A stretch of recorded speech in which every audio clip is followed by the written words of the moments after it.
C'est une adolescente au visage encore enfantin. Venue de Suède jusqu'à la petite gare de Davos, au milieu des Alpes suisses, brandir devant les caméras sa pancarte de lycéenne en grève pour le climat.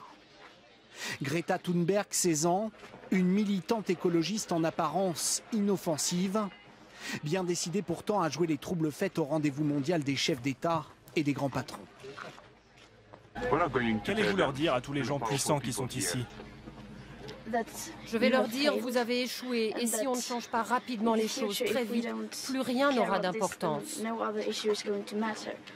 Il y a seulement quelques semaines, Greta Thunberg n'était encore qu'une adolescente anonyme.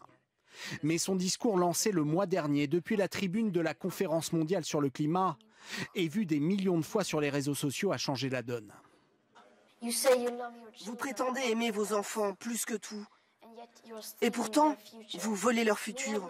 On n'est pas venu ici pour supplier les chefs d'État de faire attention. On est venu vous dire que le changement arrive, que ça vous plaise ou non. Le reste de l'histoire est encore plus incroyable. En août dernier, Greta Thunberg décide seule de sécher l'école chaque vendredi et de s'asseoir avec sa pancarte devant le Parlement suédois pour exiger des hommes politiques qu'ils respectent leurs engagements sur le climat. Certains disent qu'on devrait plutôt être à l'école. Mais pourquoi se construire un futur quand il n'y en aura bientôt plus? Son message posté sur les réseaux sociaux devient en quelques semaines le cri de ralliement de toute une génération. En Australie, en Allemagne et plus récemment en Suisse et en Belgique.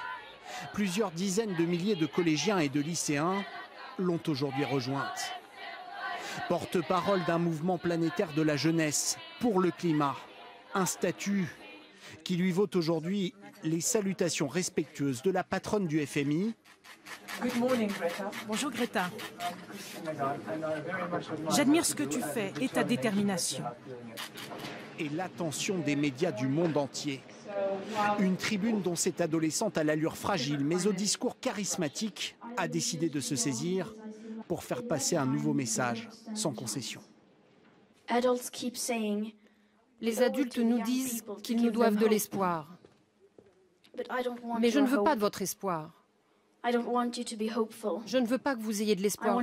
Je veux que vous paniquiez. Je veux que vous ressentiez la peur que je ressens tous les jours.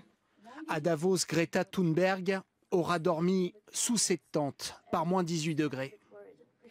Un visage déterminé et souriant, devenu le symbole d'une jeunesse qui n'attendra pas d'être adulte pour changer le cours de l'histoire.